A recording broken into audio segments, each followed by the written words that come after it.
Have you ever wondered how you can increase your influence online? So there's one thing to have a personal brand, set up a page, know who your target market is, know what you stand for, who you're helping, what value you're giving to people. But how do you turn that into creating an influence online? Having people wanting to follow you and becoming your fans and becoming your leads and making more sales. So this is what we're talking about today on today's edition of the Daily Dose of Awesome. I'm going to give you 10 tips on how you can start increasing your influence online. This is really important to you and really powerful in your business to get more leads, more sales, more traction, more email addresses, even more recruits in your business. So as you are coming in, please say hello. Tell me where you're coming in from. Hello, Bart. How are you? From Cleveland, Ohio. Awesome. Hey, Courtney. How are you? So as you're tuning in, just say hello. Tell me where you're coming in from. It's awesome to see you all sort of popping in at the moment.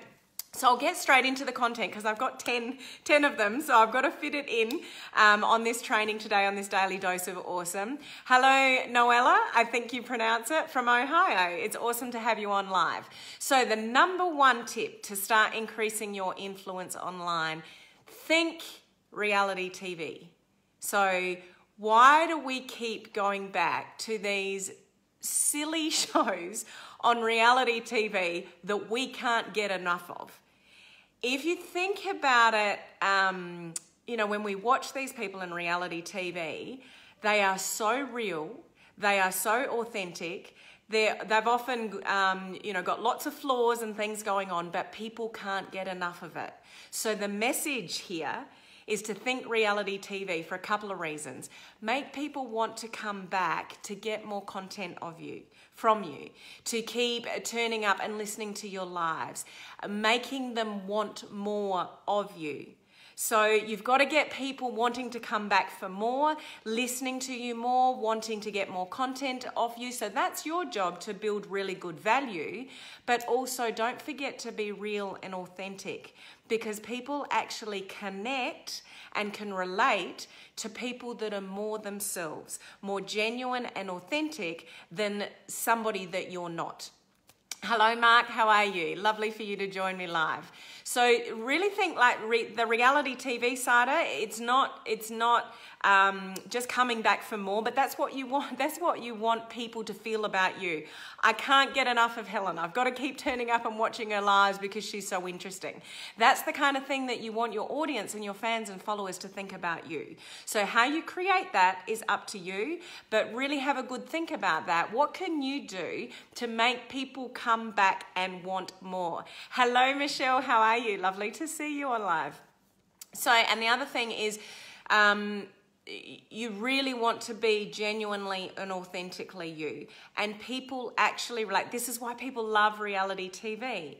People actually relate to people that are more of a mess than are perfect. Some people won't do Facebook Lives because their kids are around. They're going to make too much noise, or the dog's barking, or something's happening. That's perfect. People love it. I had a puppy on a Facebook Live of mine not long ago. He scratched me and I was bleeding, and I had to leave my own Facebook Live because I was bleeding. Like, everybody loved it. So just, be real and authentically you. So that's tip number one. Tip number two is live valuable content. There's nothing that replaces live valuable content. So obviously what I'm talking about here is Facebook Live, but also, hey Tom, hey Fran, if you're not using it yet, I would encourage you to look at or look into the Facebook Stories feature. It's micro content. Facebook loves it. It's favoring it. So you get more traction out of it, and it's fast micro content, and that's where we're at the moment with social media. So not only Facebook Lives, you've got to be doing Facebook Lives. It's one of the most powerful things you can do to let people get to know you genuinely and authentically. but also the Facebook Stories feature where you can do little videos. Just a little tip here with Facebook Stories, it's not meant for long content. So it's not meant for uploading long Facebook Lives. A Facebook Stories feature is for micro content, fast type content. But be there, do content all day long, behind the scenes type stuff, and you've got to be live, doing Facebook Lives regularly. Noella, wow, I just decided to do lives every day on stories. Awesome. Well, that's one of the best things that you could do because it's new. Anything that Facebook brings out that's new, it's a really good indication that you should be using it. But just remember, it's for micro content, not 15, 20-minute Facebook Lives that you're uploading to Facebook Stories as well. It's meant to be fast, quick, sharp, micro content, okay? Number 3 is to learn to blend education with entertainment. This really makes you stand out and will, Bart, how do you do Facebook Stories? Good question, Bart. Probably a topic for another day. I probably shouldn't have brought it up without explaining a bit, but it's a new feature on Facebook. Well, it's been around for over a year, and it's at the top. If you go into your normal Facebook feed, you'll see a little box up the top that says add to your story. That's where Facebook Stories is. So go and have a play around and explore that. So the number 3 is to blend education with entertainment. So we want to bring value to our audience. We want to give them really good information, but you don't want to make it boring. You want to make it really interesting content. So try to blend the education side of what you're delivering to people by being entertaining. And by being, almost a little bit livelier than you normally are in person on a Facebook Live. Think reality TV again, number 1. So we want to blend the value, bringing the entertainment, bringing the education to people, but in an entertaining way. So you're going to have people wanting to come back for more. So try to blend what you're delivering, the message that you're delivering, but not in a, very standard, boring way. You want to bring it in a slightly entertaining way to keep people interested and keep people wanting to come back for more information from you. Number 4, have awareness about what other people are doing in your space. Who are the influencers in your space? Michelle, I'm just looking at your comment. What a whole year. I only got it like 1-2 weeks ago. I'm behind the roll. You only got it 1-2 weeks ago. March 2017, Facebook Stories was created. So there's a little tidbit for you. Mark, yes, bring energy. Bring energy. If you want to become an influencer, if you want people looking at your content, seeing you as an influencer, coming back more for your information, you've got to be entertaining. So Mark, you're quite right there. There is a lot about bringing energy, to the table as well. So number 4 was about having an awareness of influencers in your space. So social media, who are the influencers out there? Think of somebody who does micro content amazingly, and quite to the extreme, really. Think of somebody like Gary Vee. People can't get enough of him. He's not for everybody, but micro content going out all the time. He's entertaining, he's interesting, but he's really quite clever in some of the stuff that obviously he does. So just being aware of what other people are doing and maybe adopting some of those strategies, or even doing something different. So you're not doing the same thing that everybody else is doing. If you can think of something creative that you can do that nobody else is doing, even better. That will increase your influence. But just being aware of what other leaders and other influencers are doing in the industry is something to be really sort of cluey to. I've just got my notes, so if I'm looking down, that's why. Number 5, becoming an influencer takes time. So when we start a page, we start our brand. So we're working out who our target market is, who our customer avatar is, what do we stand for, what do we want to be known for. That's all our branding on our Facebook page. And remember, you've got about 6 seconds to grab somebody's attention with your branding. So the branding is one thing, but increasing that and turning it into becoming an influencer is going to take time.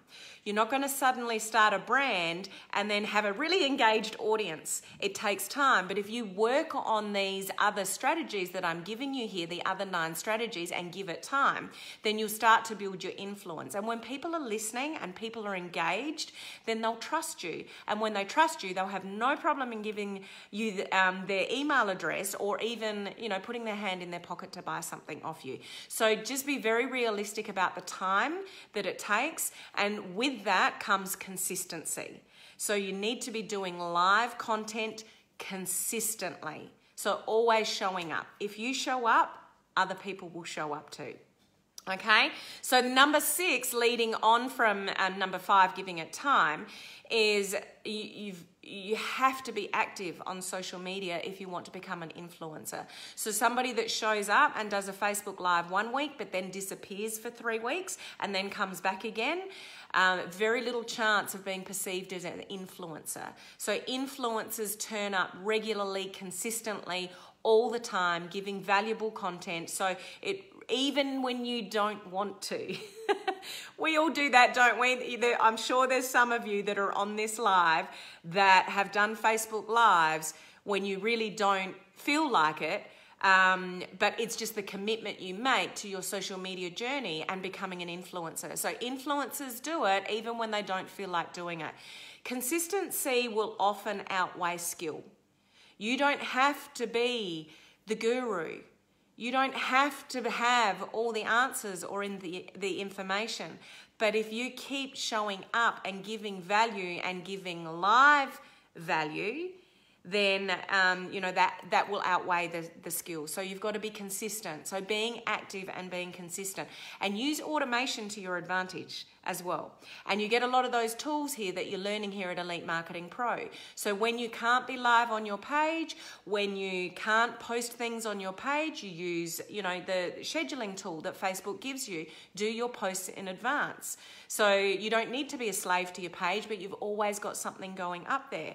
If you can't do live videos, maybe you're not aware, there's a new feature on Facebook business pages, fan pages. It's called Premiere. And you can actually premiere a previous live video, but it'll show live. So there's all sorts of tools and strategies at your disposal to have content going on automation. If you can't, for some reason, be active yourself. But being active and consistent is key. Number 7, becoming an influencer. A large part of that is collaborating with other people. It's far more powerful than you might realize. Doing interviews with other people in the industry, doing interviews with leaders in the industry, doing interviews with, anybody that's already got influence. So collaborate with those people, bring them into your page, and maybe do a dual, Facebook Live or something like that. So collaboration and interviewing other people that have already got influence can help you elevate your influence. So that can be really powerful for you as well. Number 8, almost there. So we want to be professional. So in many respects, but you don't want to lose your authenticity. So when we go on social media, people often think, and let me know if you felt this pressure, I don't know enough, or I don't know what to talk about. I'm not successful myself yet, so I don't really know what value, to give. So you learn some stuff and you teach it as though you are the authority and you do know a lot more than what you do. So we do want to have a level of professionalism, but to be an influencer is to really actually genuinely, authentically be you. So you look at somebody like Gary Vee, who's going around in t-shirt and jeans and swears, and there's no clouding who Gary Vee is. He's just him. So just be you. So yes, we want a level of professionalism, but you don't want to lose the authentic you, because that's what makes you unique. Okay. What have we got left? Two left. So number 9, becoming an influencer by social proof and engagement. So social proof is comments, engagement on your page, on ads, things like that. It really is striving to have that, you know, those little wins and using them. It doesn't matter how little your wins are. You want to promote them, and you should promote them to show other people that you're having results. When you have results, you are seen as somebody, you know, of influence, because you may already have achieved something that somebody else wants to. So social proof and engagement, always strive for that on your page. Engagement on Facebook Lives, learn how to get that engagement, you know, by giving really good value, asking for call to actions, like those kind of things on Facebook Lives, because you need the social proof and the engagement going to become an influencer. And yes, Tom, a win is a win. Good comment. And number 10, always be learning and opening your eyes to new things, new people, and other influences around you. Always be learning as to how you can increase your skill level and your social media presence and social media tools. There's all sorts of things that come into play there in relation to always learning. So you've always got to be looking out for new things, new tools like Facebook stories. Some of you may not even be using Facebook stories, but it's a really powerful thing to start using in your social media, because this is where it's at in the future. It's all about micro content moving forward. You know, going back to Gary Vee again, it's all, I mean, how, you know, if you tuned into him at all on social media, he is popping up everywhere, but it's always quick sort of micro content. And I've noticed any of you that might follow Mel Robbins, you know, she's the author of the 5, 4, 3, 2, 1, Do It Anyway. She's doing exactly the same thing now. Everywhere she's going, she's on her video doing Facebook stories, Instagram stories, all of that. It's all about micro content. So if you want to become an influencer on social media, have eyeballs on you, creating that, like the number 1 tip that I said about think reality TV. Facebook stories is like reality TV. You don't have to be giving value on social media on building a business online. It's all behind the scenes stuff. So it's easy and quick for you to create, but it helps you become an influencer in the marketplace. Okay? Is there a template for doing lives?